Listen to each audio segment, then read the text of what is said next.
Magandang umaga sa lahat. Ako nga pala ang inyong guro na si Ginang Lalin Peruwis sa asignaturang Pilipino sa Piling Larang ika-12 Baitang. So sa araw na ito ay mayroon tayong tatalakayang paksa tungkol sa akademikong sulatin. Ngunit bago ang lahat ay atin muna babasahin ang mga layunin. So ang unang layunin para sa linggong ito ay natatalakay ang katangian, kahulugan at layunin ng akademikong pagsulat na ginagamit sa iba't ibang larang o larangan. Sa ikalawa, nabibigyang kahulugan ng akademikong pagsulat. Pangatlo, napahalagahan ng mga mag-aaral ang mga aral na makukuha sa paksa. So ngayon, bago natin sisimulan ang ating pagtalakay sa paksa ay meron muna akong ibibigay sa inyo na paganyak o motibasyon. So ang panuto sa ating paganyak o motibasyon ay magbigay ng puna sa sumusunod na mga pahayag na nasa loob ng kahon. So kung ano lang ang gusto ninyong isagot sa mga puna na yan ay maaari ninyong isulat sa inyong malinis na papel at ilagay ito sa inyong mga module para isali sa pagpasa kapag tapos na ang ikalawang linggo sa inyong pagsagot sa mga module.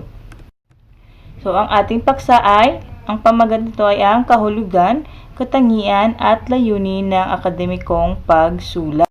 So, bago natin tatalakayin ang paksa, ay babasahin muna natin ang mga gabay na tanong. So, unang katanungan, bakit kinakailangang pag-aralan ang kasaysayan o kasanayan sa akademikong pagsulat? Pangalawa, ano ang kahulugan, layunin at katangian ng akademik? Pangatlo, ano ang layunin ng akademikong pagsusulat? Pang-apat naman, ano-ano ang mga uri ng layunin sa akademikong pagsulat? Pang-lima, ano ang kalikasan ng akademikong sulatin? Pang-anim, ano ang gamit ng akademikong sulatin? Pang-pito, ano ang anyo ng akademikong sulatin? At pangwalo ay bakit mahalaga ang anyo ng akademikong sulatin. So yan ang magiging gabay ng mga tanong natin sa ating tatalakaying paksa. So ang ating paksa, ulitin ko, ay akademikong pagsulat. So introduction, isa sa pinakamahalagang output ng sinumang mag-aral ang mga gawaing nauukol sa akademikong pagsulat. Ito ay isang masinop at sistematikong pagsulat ukol sa isang karanasang panlipunan na maaaring maging batayan ng mga marami pang pag-aaral na magagamit sa ikakataguyod ng ating lipunan. So, academic. Pagsulat sa paaralan mula sa antas ng primarya hanggang doktoradong pag-aaral. So, itinuturing ng isang intelektual na pagsulat, halimbawa, critical na sanaysay, term paper, lab report, eksperimento. So, ang akademikong pagsulat ay isang intelektual na pagsulat. Makakatulong ito sa pagpapataas ng kaalaman sa iba't ibang larangan o larang. Ito ay para din sa makabuluhang pagsasalaysay na sumasailalim sa kultura, karanasan, reaksyon at opinyon base sa manunulat. So, ginagamit din ito upang makapagpapatid ng mga impormasyon at saloobin. Akademikong pagsulat ay isinasagawa sa isang akademikong institusyon kung saan kinakailangan ang mataas na antas ng kasanayan sa pagsulat. Layunin ng akademikong pagsulat ang magbigay ng makabuluhang impormasyon sa halip na manlibang lamang. Kung iahambing sa malikaing pagsulat, ang akademikong pagsulat ay nangangailangan ng mas higit na tuntunin sa pagbuo ng sulatin. Mayroon itong isang paksa na may magkakaugnay na mensahe. Maayos na inihanay ang mga pangungusap, talata at seksyon upang maging malinaw ang pagkakabuo ng mga ideya at paliwanag ng mga ito. Ang karaniwang struktura ng isang akademikong sulatin ay may simula sa karaniwang nilalaman ng introduction, gitna na nilalaman ng mga paliwanag, at wakas na nilalaman ng resolusyon, konklusyon at rekomendasyon. Ang akademikong sulatin naman ay nakadepende sa kritikal na pagbasa ng individual ayon kay Arroganti et al. Taong 2007. So, kinilala sa ganitong uri ng pagsulat ang husay ng manunulat dahil may kakayahan siyang mangalap ng mahalagang datos, mag-organisa ng mga ideya, lahikal mag-isip o lohikal mag-isip, mahusay magsuri, marunong magpahalaga sa orihinalidad ng gawa at may inobasyon at kakayahang gumawa ng synthesis o buod. Sa pagsulat ng sulating pang-akademiko, gumagamit ng piling-piling salita at isinaalang-alang ang target ng mambabasa. Mahigpit din sa paggamit ng tamang bantas at baybay ng salita dahil ang mga sulating ito ay nakatuon sa pagbibigay ng kaalaman. Ito ay nangangailangan ng mas mataas na antas ng kasanayan, isang makabuluhang pagsasalaysay na sumasailalim sa kultura, karanasan, reaksyon at opinyon base sa manunulat. Gayon din ito ay tinatawag na intelektual na pagsusulat.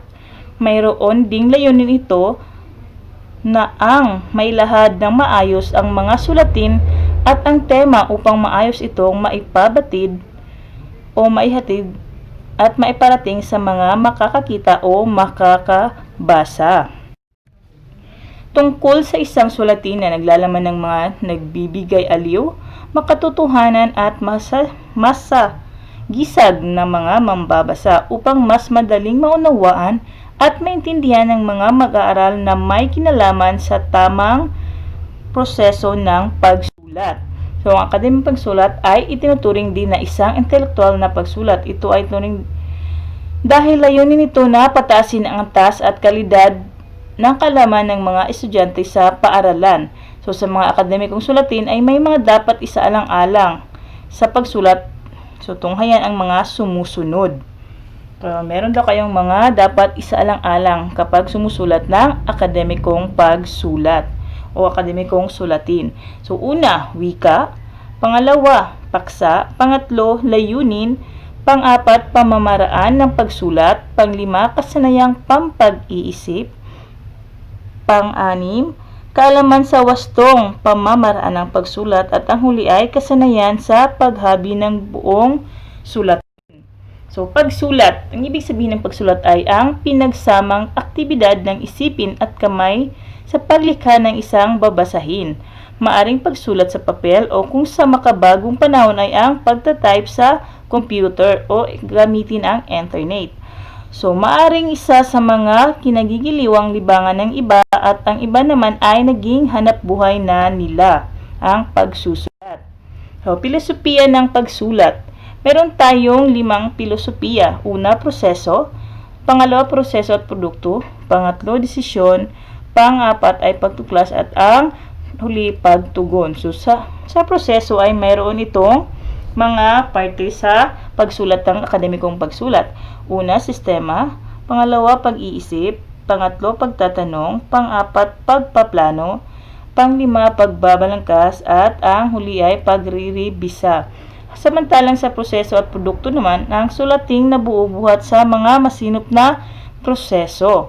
Sa desisyon naman, meron tayong paksa, lawak at ang oras. So, sa pagtuklas, syempre, pananaliksik ng mga bagong kaalaman at mga ideya. At sa pagtugon naman, pagsagot sa mga tanong at mga issue tungkol sa iyong sinulat.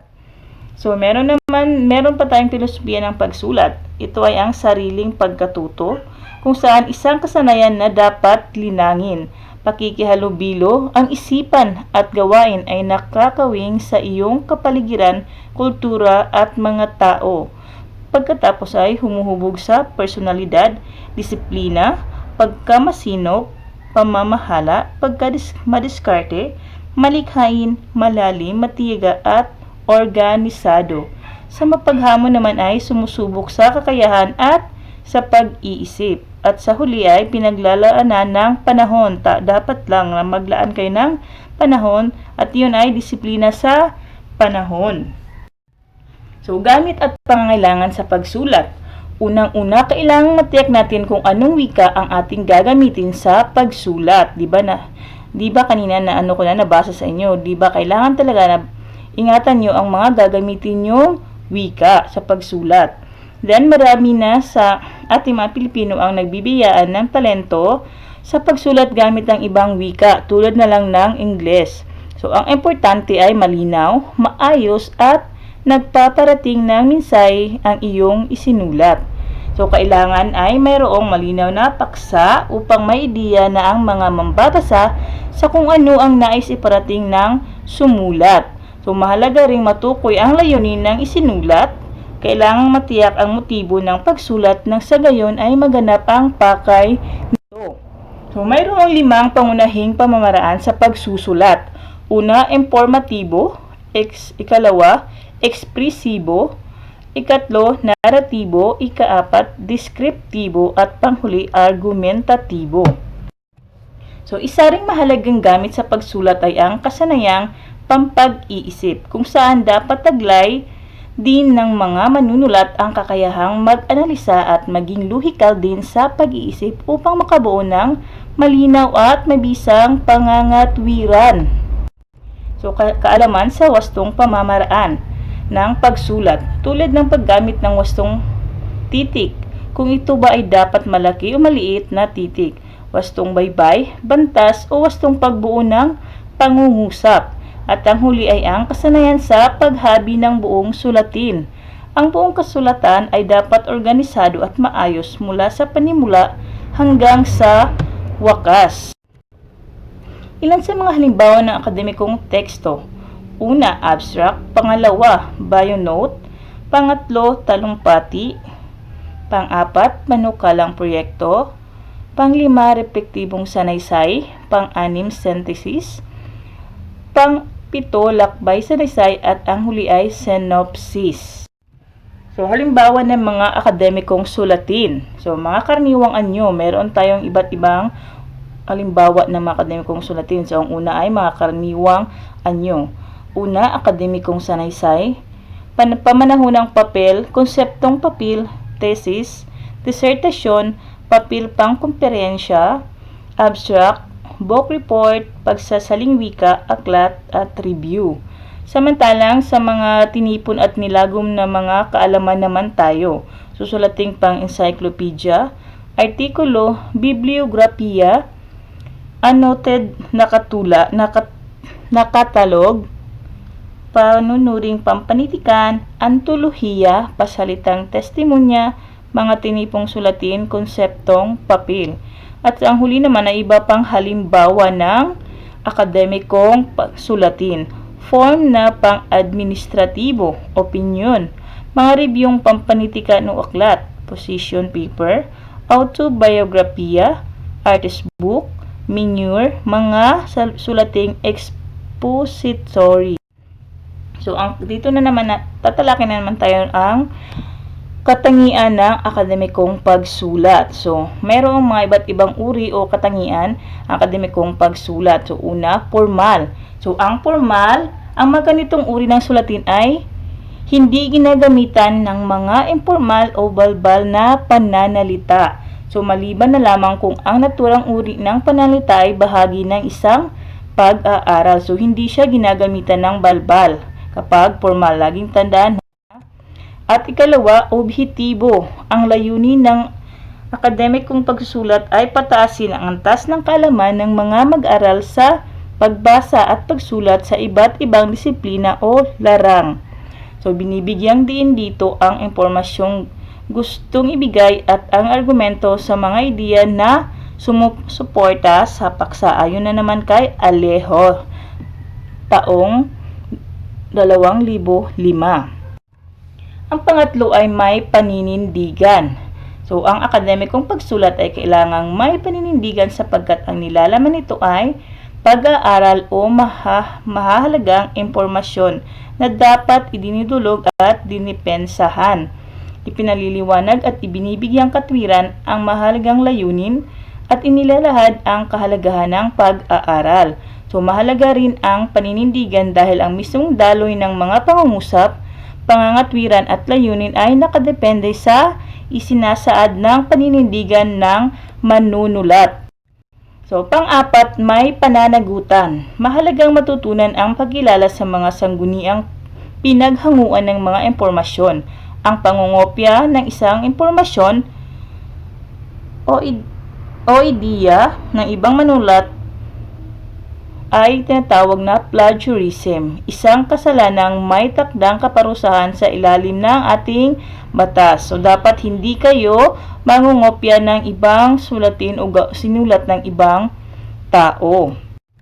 So, ang kalima, may kalinawan. So, ang sulating akademiko ay may paninindigang sinundan upang patunguhan kung kaya dapat na maging malinaw ang pagsulat ng mga impormasyon at ang pagpapahayag sa pagsulat ay direktibo at sistematiko. Pang-anim, complex. Kailangan na maglaan ng mga masusing panaliksik at pagtuklas. Kailangan na mas malawak ang leksyon at mga bokabularyo. So, pang-pito, tumpak. Kailangan na ang mga impormasyon na ilalahad ay walang labis at walang kulang. Kaya dapat hindi nyo dadagdagan at hindi nyo ito aalisan ng ibang mga impormasyon o hindi ito kulang. At ang pangwalo, explicit. Pagsasama-sama ng mga impormasyon, pagtukoy sa pagkakaugnay at paghihinuha. Pangwalo, pangsiyam na tayo. Wasto. Dapat ang isang manunulat ay gagamit ng wastong bokabularyo o mga salita. Pang-sampo, responsable. Kailangan na dapat ang isang manunulat ay maging responsable sa mga impormasyon na kanyang ilalahad. Kailangan ito ay hango sa kanyang sariling opinyon at pagkakaunawa upang hindi siya maparatangan ng isang plagiarista o nangungopya. Pang-11, malinaw na layunin. Kailangan na maging mahusay at maganda ang paglalahad ng kaisipan upang maging malinaw ang teksto sa mga mambabasa. So, malinaw na pananaw upang mas maunawaan ng mga mambabasa ang nilalaman. Sa pagsusulat ng akademikong pagsulat, kailangan ay malinaw ka sa iyong pananaw. At ikalawa, may focus. Dapat may focus ka rin. So, kailangan na wasto ang mga impormasyon. Kung maaari, ay iwasan ang mga hindi naman kailangan, hindi mahalaga, at mga taliwas sa mga impormasyon. Taliwas, ibig sabihin, hindi siya importante o malayo na siya sa impormasyon na ibinigay sa iyo. So, layunin sa pagsasanay sa akademikong pagsulat. So, mayroon din palang layunin ang pagsusulat natin sa akademiko. So, una, makapagsagawa ng wastong pangangalap ng mga impormasyon at malikhaing pagsasagawa ng ulat. So, dito ay nangangailangan ng kasanayan sa pagbasa at pagsuri ng iba't ibang sanggunian katulad ng diksyonaryo, encyclopedia, annual journals, almanac, atlas, magazine, academic journals, mga libro, pahayagan at thesis at dissertasyon. So, dapat ay meron ka nito kapag nagsagawa ka ng wastong pangangalap ng mga impormasyon. So, dapat ding matutuhan ang wastong pagbuo ng bibliografiya o listahan ng mga ginagamit na aklat at pagbanggit sa mga paglalahad ng impormasyon mula sa mga taong kinauukulan upang maiwasan ang direktang pangungopya ng mga impormasyon o plagiarism. So, dapat mayroon kang references kung saan galing ang iyong mga kinuhang impormasyon o datos. So, sa pagkatuto ng wastong pangangalap ng impormasyon at pagbuo ng bibliografiya, kinakailangan din na malikhaing maipakita ang ulat na binubuo upang maging makapaghihikayat ang pagbasa ng pag-aaral o sulatin. Ang ikalawa, nagagamit ang mga kasanayan sa pagbasa sa pagsusuri ng iba't ibang uri ng teksto na magagamit sa mga gawain na akademikong pagsulat. Ito ang ikalawang layunin ng akademikong pagsulat. So, ang mag-aaral ay nararapat na nagtataglay ng 3 antas ng pag-unawa sa pagbasa. Una, ang pagkakaroon ng literal na pagpapakalugan kung saan ang mambabasa ay nakaunawa ng mga salita ng wikang ginagamit. Pangalawa, pagbasa ng may pag-unawa. Ang mag-aaral ay nakapagbibigay ng pagpapakahulugan gamit ang paghihinuha at comprehension. So, ang pangatlo naman, pagbasa ng may aplikasyon. So matapos ang pagbasa, dapat ay naisagawa sa isang pagkilos ang mensahe ng teksto na maaring pasulat o pag-uulat. So ang pangatlong layunin naman ng akademikong pagsulat ay natatalakay ang paksa ng mga naisagawang pag-aaral ayon sa pananaw ng may akda, kasabay rin ang pag-unawa ng mag-aaral bilang mambabasa.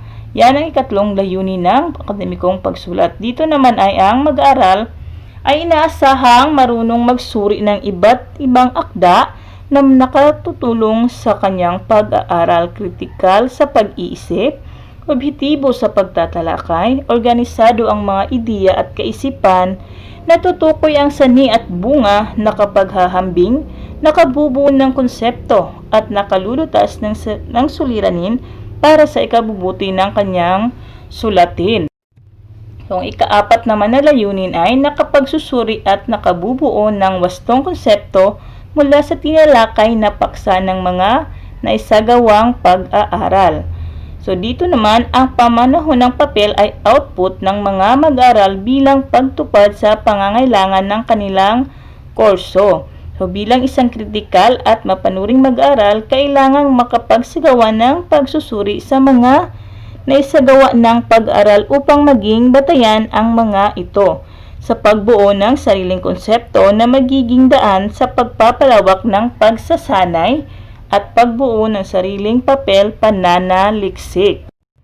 So, ang ikalima namang layunin ng akademikong pagsulat ay malinang ang kasanayan ng mag-aral para makasulat ng iba't ibang anyo ng akademikong sulatin. Dito naman, inaasahang mapahusay pa ang kasanayan ng mag-aaral upang makasulat ng iba't ibang sulatin sa larangan ng akademikong pagsulat. Ang pang-anim, natutukoy na ang akademikong pagsulat ay isang kurso na lumilinang sa pagiging inobatibo ng mag-aaral sa pagkakaroon ng mataas na pagkilala sa edukasyon. Dito naman, mahalagang katangian na dapat ding taglayin ng mag-aaral sa pagsulat ang pagkakaroon ng mataas na pagkilala sa edukasyon bilang isang paraan ng pagpapabuti sa kondisyon ng tao at lipunan. Sa ganito, lalabas at malilinang ang pagiging inobatibo ng mag-aral sa kanyang pagsulat tulad ng pagiging malikhain para sa kanyang mambabasa. Pangpito na layunin ng akademikong pagsulat. Napahalagahan at naiingatan ang mga nagawang sulatin sa pamamagitan ng paggawa. So dito, ang portfolio ay kalipunan ng mga sulating na isulat para sa pangangailangan ng kursong akademikong pagsulat. Ang kalagayan, ayos at dating nito ay sumasailalim sa pagpapahalaga ng mag-aral sa kanyang sarili. So, yun ang 7 layunin ng akademikong pagsulat. So, ngayon naman ay tatalakayin natin ang mga benepisyo na makukuha sa pag-aaral ng akademikong sulatin. Ang una, maaring masanay ang iyong kakayahang mag-organisa ng mga kaisipan at may sulat ito sa pamamagitan ng objektibong paraan. Pangalawa, dahil dito ay malilinang ang iyong mga kasanayan sa pagsusuri ng mga datos na iyong kakailanganin sa isa sa gawang pananaliksik. Pangatlo, dahil dito ay maaari ding mahubog ang isipan ng mga mag-aaral sa mapanuring pagbasa sa pamamagitan ng pagiging objektibo sa paglalatag ng mga kaisipang isusulat batay sa mga naipong impormasyon. Pang-apat, mapapaunlad ang kakayahan ng mga mag-aaral sa matalinong paggamit ng aklatan sa paghahanap ng materyales at mahalagang impormasyon na kakailanganin sa pagsulat. Panglima, magdudulot ito ng pagkakaroon ng pagkakataon na makapag-ambag ng kaalaman sa lipunan. Gayon din ay magdudulot ito ng kasiyahan sa pagtuklas ng mga bagong kaalaman. At pang-anim, dito ay mahuhubog ang pagpapahalaga at pagkilala sa mga gawa at akda ng kanilang pag-aaral at akademikong pagsisikap. Pang-7, upang malinang ang kanilang kasanayan sa pangangalap ng mga impormasyon mula sa iba't ibang uri ng kaalaman para sa akademikong pagsusulat. So, sa mga anyo naman tayo. So, ang unang anyo ng akademikong pagsulat ay talumpati. Pangalawa, posisyong papel. Pangatlo, pictorial essay. Pang-apat, synthesis. Pang-lima, agenda. At pang-anim, bio note. So, pang-pito, reflektibong sanaysay. Pang-walo, lakbay sanaysay. Pang-siyam, abstract. Pang-sampu, panukalang proyekto. Pang-labinisa, memorandum. At ang huli ay katitikan ng pulong. Yan ang mga anyo ng akademikong pagsulat. So, makakatulong ang akademikong pagsulat sa pagpapataas ng kaalaman at pagpapalawak ng kaisipan sa iba't ibang larangan. Ito ay para rin magkaroon ng makabuluhang pagsasalaysay habang ang refleksyon nito ay nagpapakita ng mga kultura, karanasan, reaksyon at kahit pa opinyon base sa manunulat. So, ginagamit din ang mga akademikong sulatin sa makapagpahayag ng mga impormasyon at saloobin. So, kahalagahan ng akademikong sulatin naman tayo. So, ano ba talaga ang kahalagahan ng akademikong sulatin para sa mga mag-aaral? So, ang akademikong sulatin ay isang masinop at sistematikong sulatin ukol sa isang karanasang panlipunan na maaari pang maging batayan ng marami pang pag-aaral na magagamit sa pagtaguyod ng lipunan. So, ang karaniwang struktura ng isang akademikong sulatin ay may simula na naglalaman ng introduksyon, gitna na naglalaman ng paliwanag at wakas na naglalaman ng resolusyon, konklusyon at rekomendasyon. So, kaya nang sinabi ko kanina sa unang slide, di ba, na importante ang simula, gitna, at wakas ng. Sa panahon natin ngayon, nalilimutan na natin kung papaano nga ba ang wastong pagsulat ng akademikong sulatin. Kung kaya't nahihirapan tayo sa pagsulat ng mga ito. So, mahalagang matutunan ang kalagahan, kalikasan at katangian ng akademikong sulatin upang magkaroon ng sapat na kaalaman kung papaano nga ba ang wastong pagsulat ng mga ito.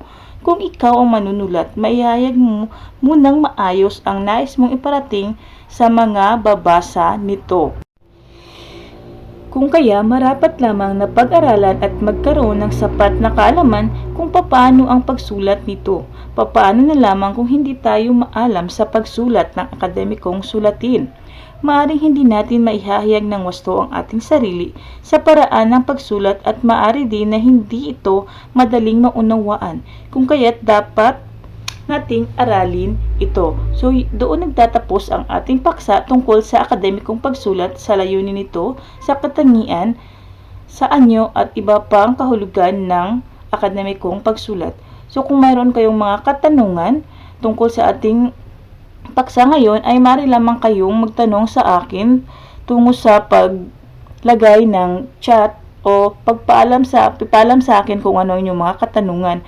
So, maaari kayong pumunta sa buksan ninyo ang ating site na www.kite.com. Tingnan nyo doon, pumasok kayo o mag-login kayo sa ating site na e-learning. So, doon makikita nyo ang iba pang mga slides at pumunta kayo sa assignment kung saan doon ang inyong mga dapat sagutan ng mga gawain at sa test naman ang inyong formatibong pagsusulit. So, dapat nyo sagutan iyon upang mayroon kayong marka na makukuha sa ating paksa para sa linggong ito. At yun lamang, salamat sa pakikinig at panonood sa akin.